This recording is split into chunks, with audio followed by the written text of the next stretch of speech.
What's going on, guys? Bustle6 here, back to your video, and today I have another album review for you guys.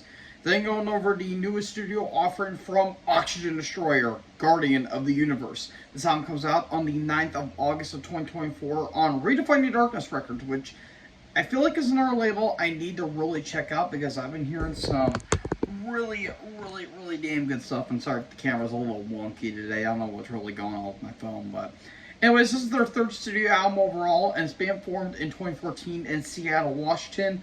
And basically what this band is a mixture of blackened thrash metal, but more blackened death thrash in a way. It's a little interesting how this band's sound is, and it's a little interesting, I guess you could say, how this band kind of puts together these songs. And what was the themes of this, you may ask, little Jimmy? Well, let me tell you, it's about kaiju. You've already sold me right there and then.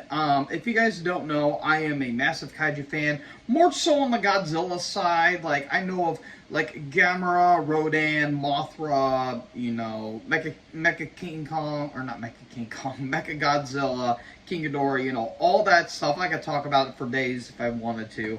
And when I found out that a band talks about that stuff, I was on that shit like a fat kid on a cupcake. And lo and behold, when I heard the first three singles off this album, which were Shadow of Evil, Eradicating the Symbiotic Hive Mind Entity from Beyond the Void, and Banishing the Iris of Sempiternal Tiberosity, I think that's how you say that, I was instantly hooked with this album. And right away from the opening of the title track, or Guardian of the Universe, The Final Hope, it is, one, it's the longest track on the entire album, and two, it has this really nice build-up to it where it has all these samples from Gamera, which I'm willing to believe where they got these films from. I'm willing to guess they got it from the Gamera trilogy in the 90s, where Iris was kind of like the main villain of that whole ordeal. And I heard that's nothing but a classic in terms of the Toho films. But I haven't really checked that out, and I feel like I need to because I feel like I'm missing out on some damn good stuff. And then right after the minute mark, instant riffs. And I will say, the riffs on this album are fucking crushing from start to finish. Like, literally every riff on this album is catchy, a little melodic in some ways, but my god, is it aggressive as shit. Like, this is probably the most aggressive thrash album I've heard this year. Like, this is just flying off the handlebars in terms of the drumming, in terms of the riffage itself. You get to drawing power from an empathetic priestess, and shortest track of the entire album.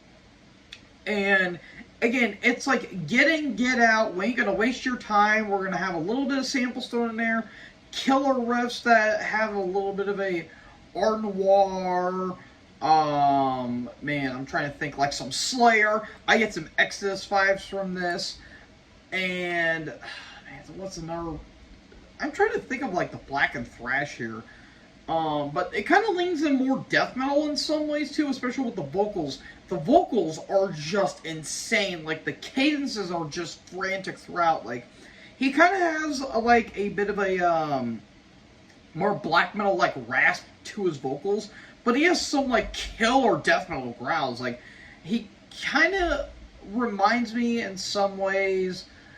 I'm trying to think of like black metal vocals, like maybe Pest from Gorgoroth, or maybe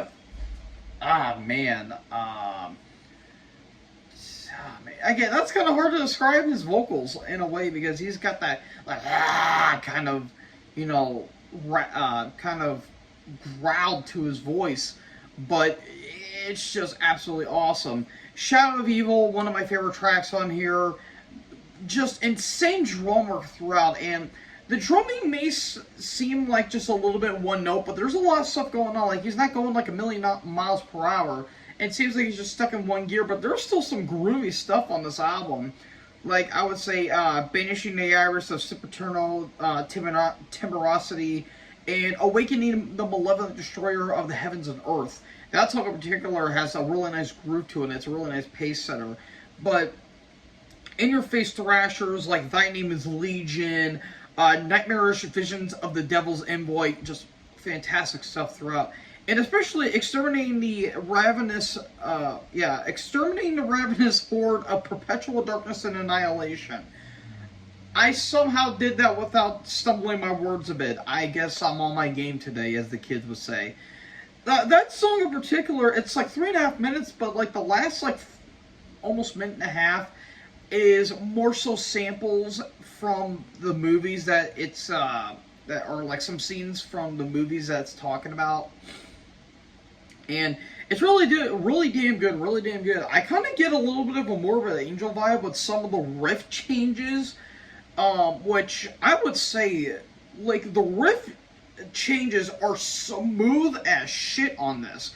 It's almost insane. Like on Exterminating the Ravenous Horde of Perpetual Darkness and Annihilation, I would probably say Awakening the Malevolent Destroyer of the Heavens and Earth, and especially drawing power from the Empathetic Priestess in general. Those have some really nice riff exchange, and they do it near perfect in my opinion. Like, you have a band where the riffing and the drum work is just going at Mach speed and just going full tail boogie, but yet it doesn't feel sloppy. It feels so precise. Like, the drum fills are very accurate for what they're going for, and it's absolutely amazing.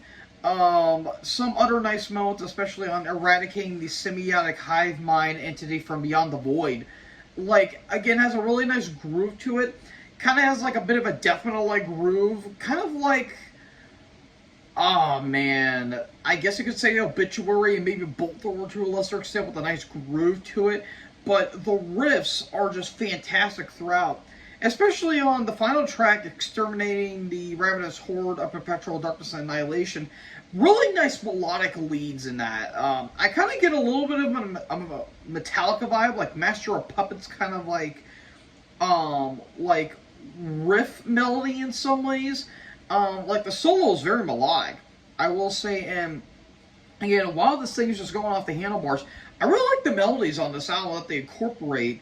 And I have heard that a little bit of their last album, which is kind of a mouthful, but Sinister Monstrosity spawned by the unfathomable ignorance of humankind. That's a fuckhole of a title, but I did listen to that album beforehand, and it sounded pretty good. The production's pretty raw, but it's more, I think the first two albums were more Godzilla themed. This is more Gamera themed, which I really do like. But going back to the riffs, they give off that nice blackened feel, which I really do enjoy. Like, maybe a little bit of an Impaled Nazarene, which is more thrashy black metal, borderline death thrash. Maybe a little bit of Marduk thrown in there with I guess with some of the atmosphere.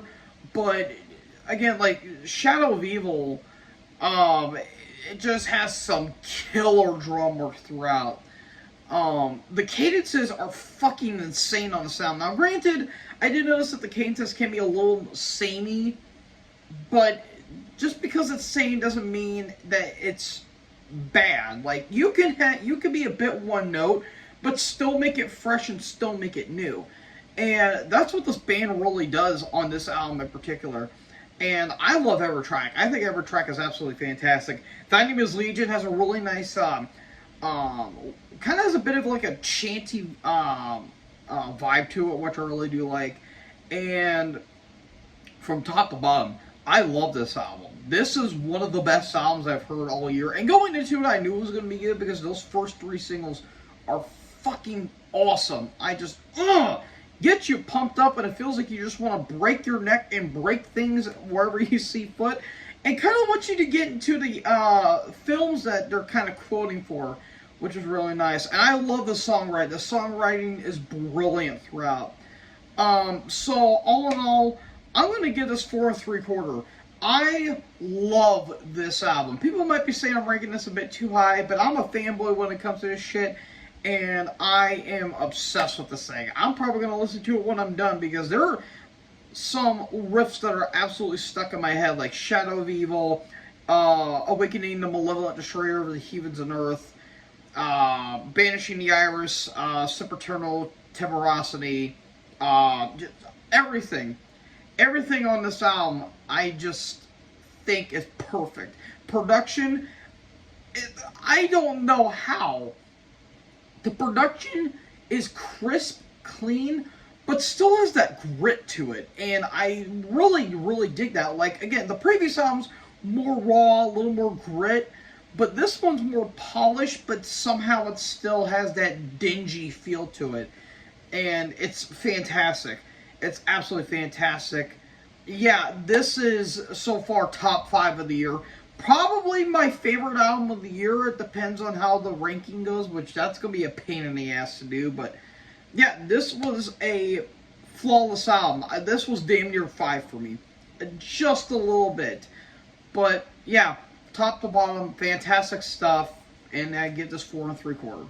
So, folks, what did you guys think about Garden of the Universe by Oxygen Destroyer? Let me know in the comment section below. Make sure you guys leave a like, leave a comment, tap that big red subscribe button, and tap the bell so when I upload, you guys will be notified. Thank you guys so much for watching this video. Most importantly, join the herd. Check us next video. Peace out.